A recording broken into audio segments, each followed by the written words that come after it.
مسلمان کی زندگی میں دعاؤں کا بہت زیادہ اثر ہوتا ہے۔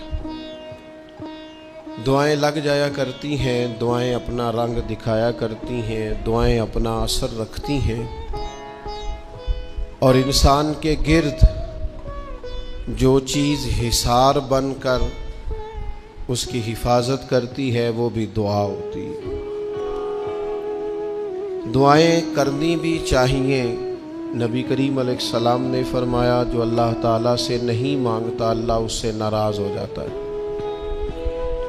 دعائیں کرنی بھی چاہیے، دعائیں کرانی بھی چاہیے، اور دعائیں لینی بھی چاہیے۔ معاشرہ جیسے جیسے تیزی کی منزلیں طے کرتا ہے اور جیسے جیسے لوگوں کے ذہن گھٹن کا شکار ہوتے ہیں اور مزاجوں کے اندر جیسے جیسے دین سے دوری واقع ہوتی ہے اور روحانیت سے لوگ جیسے جیسے دور ہوتے ہیں، مختلف قسم کے وسوسوں کا لوگ شکار ہوتے ہیں۔ ایک وسوسہ لوگوں کے دلوں میں یہ بھی پیدا کیا جاتا ہے کہ جب اللہ تعالیٰ سب کی سنتا ہے تو کسی سے دعا کرانے کا کیا مطلب ہے؟ بالکل صحیح بات ہے، بڑی عمدہ اور اعلیٰ بات ہے۔ اللہ تعالیٰ سب کی دعائیں قبول فرماتا ہے۔ اللہ تعالیٰ اپنے ہر بندے پر اپنی شان اور اپنے فضل کے مطابق رحمت فرماتا ہے، اس میں کوئی دو رائے نہیں ہے۔ لیکن قرآن مجید خود فرماتا ہے کہ رب کے کچھ بندے وہ ہیں جو اپنے مومن بھائیوں کے لیے دعائیں کرتے ہیں۔ یہ کسی دوسرے کے لیے دعا کرنا اتنا محبوب عمل ہے کہ اللہ نے اسے قرآن مجید میں بیان فرمایا۔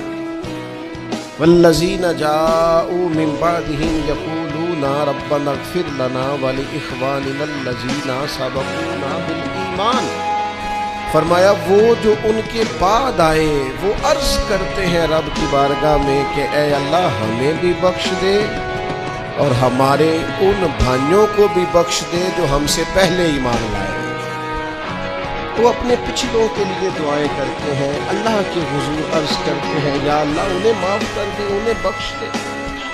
یہ دعا انہوں نے کسی کے لیے کی، اللہ نے اس دعا کو قرآن مجید کے اندر بیان فرمایا۔ دیکھیے سب کی دعائیں اللہ کے حضور قبول ہوتی ہیں، لیکن کچھ زبانیں ایسی ہیں جو رب کریم کو پیاری بہت زیادہ ہے۔ حدیث صحیح میں موجود ہے، نبی پاک علیہ السلام نے فرمایا، رب فرماتا ہے جب بندہ کثرت نوافل کے ذریعے میرے قریب ہو جاتا ہے تو وہ پھر اتنا قریب ہو جاتا ہے، اتنا قریب ہو جاتا ہے کہ میں اس کی زبان بن جاتا ہوں، جب بھی وہ سوال کرتا ہے میں اپنے فضل سے اسے عطا کرتا ہوں۔ بخاری مسلم دونوں میں موجود ہے۔ اب ایسی زبانیں جن کو اللہ تبارک و تعالیٰ کی بارگاہ سے یہ اذن مل گیا، کثرت عبادت، کثرت نوافل، زہد، ورع، تقوی، کہ اللہ کے حضور جب وہ عرض گزار ہوتے ہیں تو مالک ان کی دعائیں قبول فرماتا ہے۔ تو اب اگر کسی کو کسی ایسی زبان کی خبر آئی اور اس نے جا کے اس سے دعا کرائی اور اللہ نے اپنے فضل سے اس بندے پر رحمت کر دی اور دعا قبول ہو گئی، تو بتائیے حرج والی بات کیا ہے؟ اب اس پر بھی وسوسہ ہے کہ اللہ سب کی سنتا ہے، آپ نے فلاں کو دعا کے لیے کیوں کہا؟ اس پر بھی وسوسہ ہے۔ روحانی دنیا سے لوگوں کو دور کرنے کے لیے، اللہ کے نیک بندوں سے دور کرنے کے لیے، وہ لوگ جو مالک کریم کے قرب والے ہیں، جن کو قرآن مجید نے اولیاء اللہ کہا ہے، ان سے لوگوں کا رشتہ کمزور کرنے کے لیے ایک نیا رنگ، ایک نئے انداز میں بات کہ اللہ سب کی دعائیں قبول کرتا ہے، تم دعا کرانے جا رہے ہو، تم نے فلاں سے کہا میرے لیے دعا کرنا، تم نے فلاں بزرگ سے کہا میرے لیے دعا کرنا۔ تو میرے بھائی یہ تو بڑی آسان سی سادی سی بات ہے۔